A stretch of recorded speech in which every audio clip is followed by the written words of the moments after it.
Et salut à tous, c'est Valou vs Wild et on se retrouve aujourd'hui pour une toute nouvelle vidéo. J'espère que vous allez bien. Et vous demandez peut-être c'est quoi cet engin démoniaque. Vous demandez peut-être aussi c'est quoi cet accoutrement inhabituel. Tant de questions auxquelles je vais y répondre tout de suite, juste après le générique.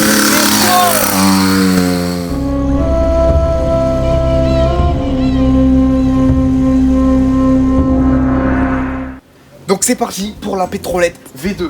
On va construire une moto. Le but c'est de construire un truc vraiment quali de fou. Donc je m'assois, j'appuie sur un bouton, ça démarre. On peut faire beaucoup de bornes. Pas d'entretien, pas de couilles. Et cette moto, elle nous permettra d'aller en bivouac, de faire des aventures de fou. Et ça sera la Valou vs Wild mobile.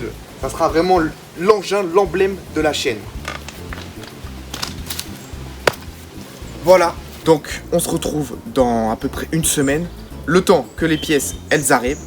Et le temps que je fasse les plans. Et on pourra commencer la construction de la pétrolette V2. Attends une semaine.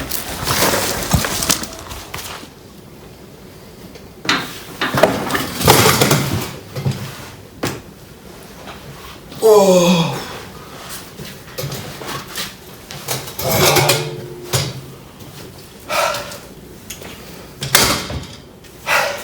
On se retrouve bien, non pas une semaine après, mais bien 3 mois après. Je vais vous expliquer les galères qu'il y a eu et surtout les changements qu'il y a eu.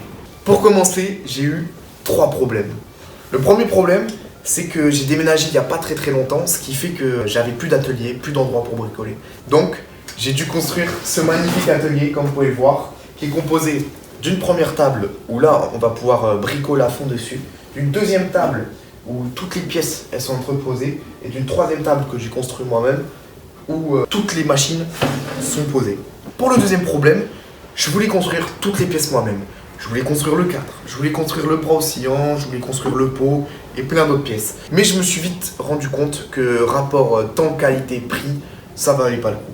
C'est-à-dire, je m'explique. Déjà, au niveau de l'expérience, pour souder un cadre qui tienne mon poids, et surtout à 100 km/h, qui tienne la route, quoi, il faut quand même avoir des compétences au niveau soudure. Aussi au niveau des mesures, de tout ce qui est mesure de rapport de force, aussi pour les pattes moteurs, enfin bref, quoi, je vais pas vous mentir, je suis pas un ingénieur, donc on oublie, on se lance pas dedans. Aussi le temps de construire la pièce, quoi, ça allait me prendre beaucoup de temps.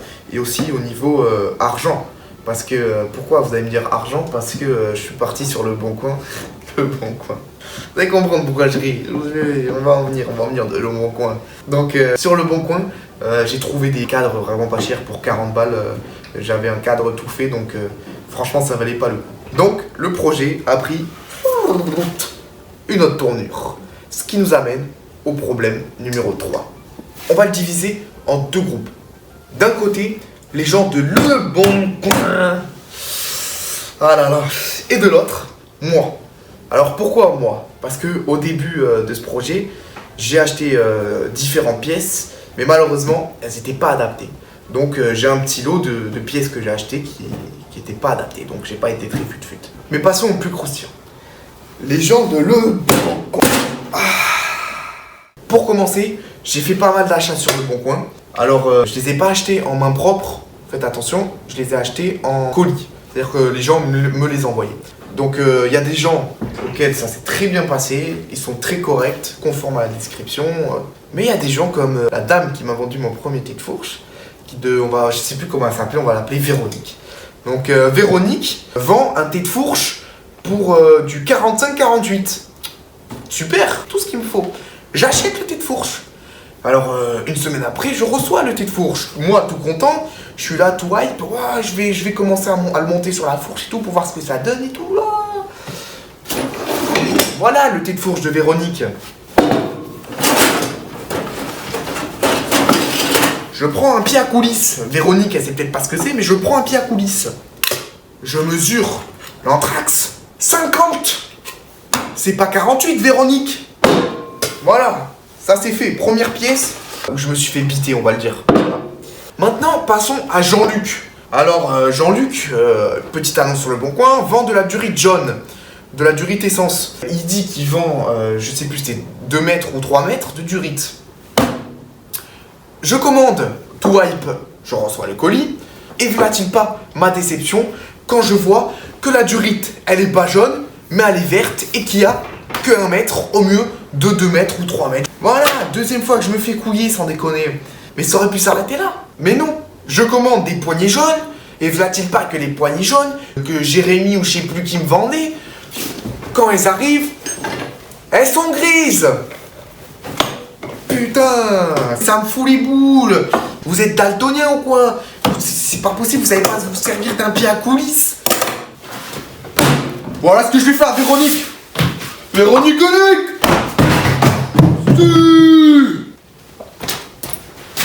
Et c'est à ton tour, à toi là, Jean-Luc. Jean-Luc de Montluc.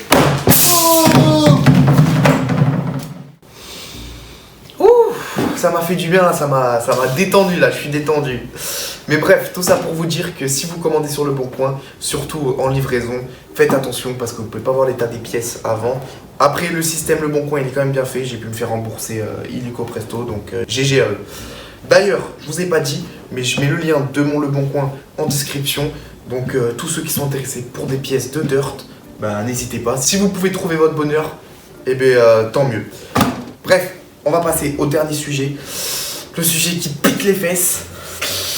Le budget. On va sortir la feuille.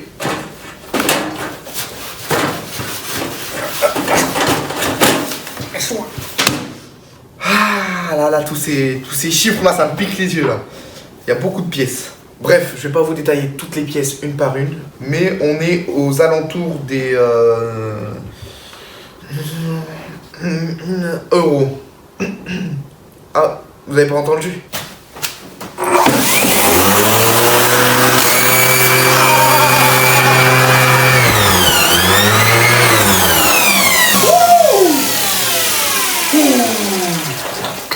Vous pouvez pas savoir à quel point là je me sens léger là. Voilà ce qu'il en reste. Bref, tout ça pour vous dire que ouais, ça pique 1500 €, surtout pour une bécane qui sera pas homologuée quoi. Franchement, je vais pas vous cacher que si je devais refaire ce projet, je le ferais pas comme ça. Donc si ça vous intéresse, que déjà vous y connaissez pas trop en mécanique et que vous voulez vous lancer dans un projet comme ça, et bien le conseil que je peux vous donner, c'est déjà partez sur une pétrolette comme j'avais avant. Parce que ce genre de choses, ça vaut pas cher. Ça a tout le temps une couille, donc ça va vous apprendre à démonter les carbus, les trucs et tout, les gicleurs et tout. Et pour ceux qui sont tentés pour faire à peu près le même projet que je fais là, le conseil que je peux vous donner, c'est ne partez pas sur comme moi, sur plein de pièces que vous allez acheter et tout, mais partez vraiment genre sur une bécane épave. Comme ça, vous avez déjà le cadre, le bras oscillant qui correspond. Vous avez déjà aussi tout ce qui est visserie, tout ça quoi, que moi j'ai dû acheter, donc c'est pour ça que ça cogne directement quoi. Donc c'est tout. Je pense que c'était quand même important que je revienne avec vous sur tout le projet. Je pense que c'était important de tout vous expliquer. Mais maintenant, on va arrêter de parler et on va rentrer directement dans le vif du sujet. Je vais vous montrer toutes les pièces qu'il y a derrière moi. Allez, c'est parti, venez avec moi. Voilà la petite table où il y a toutes les pièces qu'on va avoir besoin pour construire cette moto. Enfin, presque toutes. Première pièce, le guidon. Petit guidon cross, sympathique. Bep, bep, bep. Ça va être incroyable. Ensuite, là, on a les bâtons de fourche. Si vous avez besoin de quelconque référence pour toutes les pièces que j'ai, vous m'écrivez un petit commentaire et il n'y a pas de souci, je vous répondrai. Ensuite, on a le petit bras oscillant, le thé de fourche avec ses petits pontés. Ensuite, là, flagrant que vous pouvez voir là, direct, le cadre. Voilà à quoi va ressembler le cadre. Pourquoi j'ai pris un cadre tubulaire comme ça? Parce qu'il n'y aura pas de carénage sur la moto. Donc je voulais vraiment un truc dans ce style-là, avec des tubes qui viennent de biais comme ça. Et j'ai pu trouver mon bonheur et je suis très content de ce cadre. Ensuite, le cale-pied qui vont avec le cadre. Magnifique. L'étrier de frein avant, double piston. Ah, la selle. La selle. Ça, j'ai été content, ça. Ma petite trouvaille sur le Bon Coin. Là, j'ai pas eu de problème. Voilà, c'est une selle un peu style Scrambler, Coffee Racer. Et c'est exactement ça que je voulais. Donc je suis vraiment content. Elle va avoir un look de malade la moto. Vous êtes vraiment pas prêts. La ligne d'échappement. Voilà, avec le pot. Et la bête. Aïe, aïe, aïe, aïe. Le moteur. Alors là, on est sur un 110 cm3 boîte auto. Vous allez me dire pourquoi une boîte auto? Pas parce que je ne sais pas passer les vitesses ou quoi, mais bien parce que le moteur par rapport au cadre, il va être vraiment très très haut. Ce qui fait que on ne pourra pas passer de vitesse. Mais vous comprendrez mieux plus tard. Ne vous inquiétez pas. Ensuite, là, on va passer aux pièces moteurs. Dans cette boîte, on a tout ce qui est axe de roue. C'est vraiment tout ce qui est vis, quoi. Visserie. Ensuite, dans celle-ci, on a une béquille, les garde-fourches. Ensuite, la chaîne, toute dorée. Alors, un style de fou. Ensuite, là, on a toute la partie électrique. Comme vous pouvez le voir, batterie, faisceau électrique, CDI Racing, le Lehman, le régulateur de tension. Enfin, il y a tout le système électrique qui tient dedans. Tiens, je vous ai pas montré aussi, il y a le phare. Regardez comme il est petit, tout petit. Il y en aura un deuxième comme ça. Et vous allez voir que ça éclaire plutôt bien. Ensuite, le dernier, c'est la partie moteur. On a le filtre à air. Racing, pareil, jaune, comme la chaîne, les gars. Ensuite, kit poignée de gaz, jaune, les gars, bien sûr. Le filtre à essence, doré, avec la bête, le carbu. C'est un Mikuni 26, belle bête. Donc, si avec cette configuration moteur, ça envoie pas du pâté, je comprends pas, sans déconner. Hein. Et la dernière pièce, le robinet d'essence. Et le robinet d'essence, il est relié à où? À la durite verte de Jean-Luc. Non, il est relié au réservoir. Et là, vous me dites, tête, il est où son réservoir? Il est là, mon gars, le réservoir. Et ouais. Et c'est ça qui va faire la charme de cette moto. Voilà notre réservoir. Vous verrez comment on va le construire, mais ça va être incroyable. Elle va avoir un style de fou, croyez-moi. Et bien sûr, pour terminer, les roues. Ça, c'est la roue arrière en 14 pouces, belle bête. Ensuite, comme vous pouvez voir, la couronne, je l'ai changée parce que l'ancienne couronne qui était vendue avec, c'était pour les chaînes en 428. Moi, je vais avoir une chaîne en 420. Et j'en ai profité pour changer la dentelure. J'ai pris une couronne en 39 dents avec une sortie de boîte, un pignon en 14. Donc, normalement, j'ai calculé pour qu'il y ait une bonne transmission. On verra bien ce que ça donne. Et la roue avant, 17 pouces. Basique, j'ai envie de vous dire. Voilà, on a fait le tour pour ce qui est des pièces. Maintenant, je vous invite à venir avec moi pour voir un peu comment la moto, elle va rendre. Parce que j'ai fait un petit dessin. C'est parti. Et voilà le plan, à quoi ça va ressembler. Comme vous pouvez le voir, la moto, elle est vraiment incroyable. Avec les réservoirs ici, le moteur ici. Ah non, je me suis trompé de plan, autant pour moi. Voilà à quoi elle va vraiment ressembler. Allez, venez voir, je vais vous expliquer comment ça va se dérouler. Voilà à quoi ressemble la moto. Avouez, elle va avoir un flow de malade. En vrai, je suis trop content, ça va être trop stylé. Donc, on va voir maintenant les pièces à modifier et les pièces à fabriquer. Donc, pour les pièces à modifier, il va falloir modifier le bras oscillant. Pourquoi? Parce qu'il n'est pas du tout adapté à ce cadre et il y a du jeu de droite à gauche, donc il va falloir faire ça. Ensuite, il va falloir qu'on adapte le support amortisseur. Ensuite, il va falloir adapter la ligne d'échappement. Ok, maintenant qu'on a vu les pièces à adapter, on va voir les pièces à construire. On va devoir construire le réservoir comme je vous ai dit tout à l'heure. Ça va être une masterclass, une dinguerie. Ensuite, il va falloir construire une boucle arrière avec un porte-bagages. Ensuite, on a les garde-boue à construire. On va les faire en métal. Ensuite, on a les cale-pieds. Pourquoi? Parce que comme je vous ai dit, le moteur, il va être très haut. Donc, les cale-pieds, il va falloir les rabaisser. Et aussi pour mettre la béquille. Je vous ai pas dit, mais il y aura aussi la plaque avant avec les phares à fabriquer. Là, j'ai une petite idée. Vous verrez à quoi ça ressemblera, mais ça va être stylé. Donc voilà, vous avez un peu une vue d'ensemble à quoi va ressembler la moto. Et aussi, ce que je vous ai pas montré quand je vous ai montré les pièces, c'est la peinture. J'ai acheté la peinture. On va la faire aux couleurs de la chaîne, bien évidemment, le jaune. Donc il y aura certaines pièces qui seront peintes en jaune et le reste sera peint en noir mat. Donc normalement, ça devrait faire une moto quand même assez stylée niveau couleur. Après, je vous ai pas dit, sur la moto, de chaque côté, au niveau du porte-bagages, il y aura des emplacements qui se démonteront pour pouvoir caler des bidons. Alors comme ça, on pourra avoir un bidon de 10 litres pour de l'eau, un bidon de 10 litres pour le carburant. Et sur les côtés, je ferai des attaches pour pouvoir caler des outils, des pelles, de la corde, pour vraiment que ça soit une moto conçue spécialement pour faire des aventures et penser. Donc au niveau de l'aménagement, vous verrez, il y aura des petites dingueries. Donc si le projet te plaît, n'hésite pas à t'abonner, à liker et à commenter. Bref, j'avais pas envie de finir cette vidéo comme ça, j'avais pas envie de vous laisser sur votre faim. Donc ce qu'on va faire là, c'est qu'on va adapter le bras oscillant au cadre. Donc c'est parti, on va faire un peu de bricolage, let's go. Ok, regardez, en gros, les pattes ici, c'est là où vient se prendre le bras oscillant. Là, comme vous pouvez le voir, je peux pas le rentrer droit parce que les pattes elles dépassent trop. Pour le rentrer, je suis obligé de le mettre deux biais, rentrer un, le remettre deux biais et voilà, là il est rentré. Donc ce qu'on va faire là, c'est qu'on va limer ces pattes là, droites, proprement, pour qu'on puisse déjà venir, dans un premier temps, le caler droit. Donc c'est parti, on lime tout ça. Avant, on va s'équiper niveau protection. Ok, on est reparti, let's go.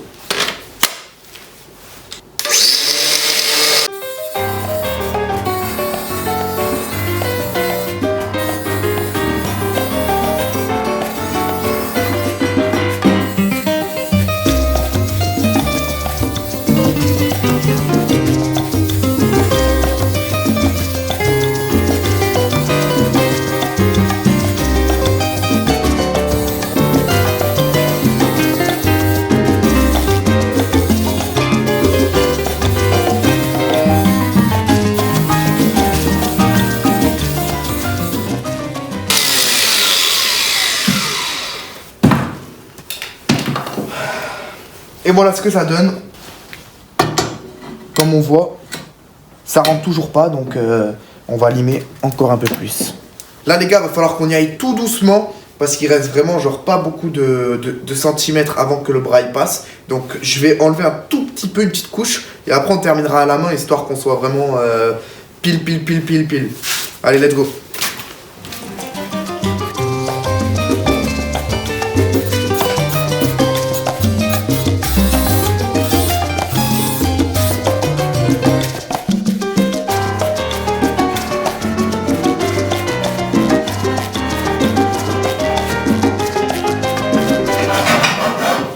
Allez, c'est fini.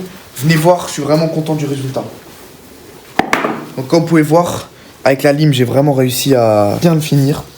Et c'est vraiment très propre, avec la petite finition où dans les angles, j'ai pu les arrondir. Je suis vraiment content du résultat. Donc ce qu'on va faire, c'est que là, je vais prendre tous les outils qu'il faut pour monter l'axe de direction. Et on va le fixer. Allez, c'est parti. On commence par les entretoises.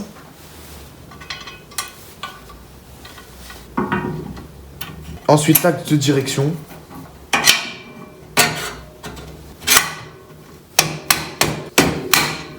Et il n'y a plus qu'à serrer.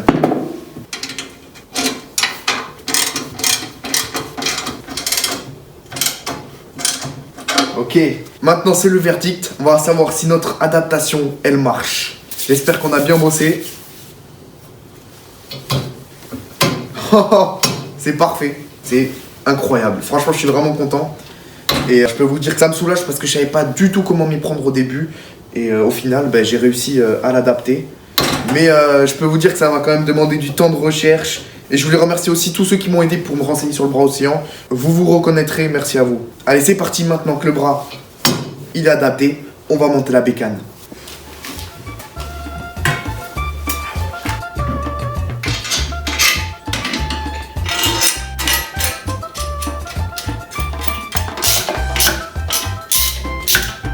Le moteur, c'est bon, il est fixé. Maintenant, on va passer au thé de fourche et à la direction.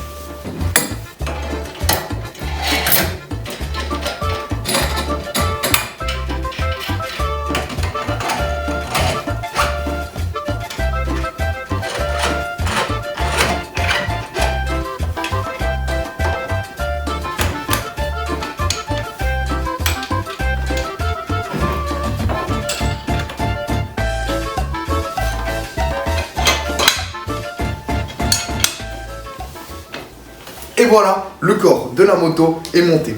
Donc, comme vous pouvez le voir, là, si je veux mettre la moto comme ça, par terre, et le bras oscillant, il va remonter jusque là. Donc, c'est pas bon. Pourquoi? Parce qu'il n'y a pas l'amortisseur. Donc, c'est pour ça que j'ai construit cet objet. Cet objet va nous permettre de simuler l'amortisseur arrière pour pouvoir rouler avec la moto. Allez, c'est parti, je le monte. Je commence par enlever la boucle arrière.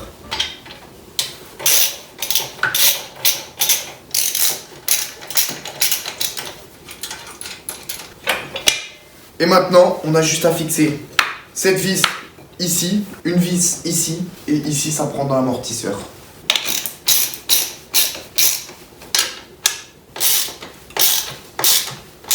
Et voilà ce que ça donne. En gros, grâce à ce patron d'amortisseur, j'ai calculé l'empattement. L'empattement, c'est quoi? C'est entre la distance de l'axe de la roue, c'est-à-dire que vous venez dans l'alignement, mais vous la prenez sur la roue.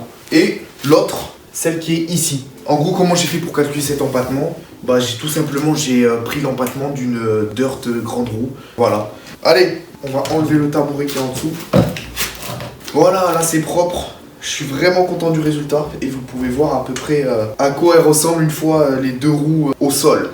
Là où je suis vraiment content, le point positif, c'est qu'elle a vraiment un bon point d'équilibre. Regardez, voilà, là je la mets sur son point d'équilibre et regardez, ça je suis vraiment content. Voilà. Et donc si je vous mets la selle, là vous pouvez vraiment vous apercevoir qu'elle va avoir un flot de malade. Je suis vraiment trop content. Et pareil, hein, elle sera beaucoup plus basse, hein, rassurez-vous, que c'est parce que sinon je vais piloter, je serai allongé. Regardez, si je mets les deux réservoirs de chaque côté, elle va être incroyable. Vraiment, ces deux réservoirs, ça va être la pépite de cette moto. Ce que je vous ai pas dit aussi, sur ce projet, on va avoir une série de 5-6 vidéos. Donc j'espère qu'il va vous plaire et que vous allez le surkiffer parce que vous allez en voir des vidéos sur ce projet. Sur ce, c'est la fin de cette vidéo. N'hésitez pas à m'écrire un petit commentaire, me dire ce que vous en pensez du projet, me dire si vous avez des trucs à améliorer sur ce projet. Abonnez-vous, ça ne coûte rien et vous me soutenez. Et lâchez-moi 1 ou 2 pouces bleus comme vous voulez. 2 c'est mieux. Ah non, on ne peut pas 2 fois parce que tu vas enlever le pouce bleu que tu auras mis. Donc 1 pouce bleu c'est bien. Merci à tous pour votre soutien. C'était Valdo West White, on se dit à la prochaine pour de nouvelles aventures. Sur ce, ben moi je repars avec ma bécane.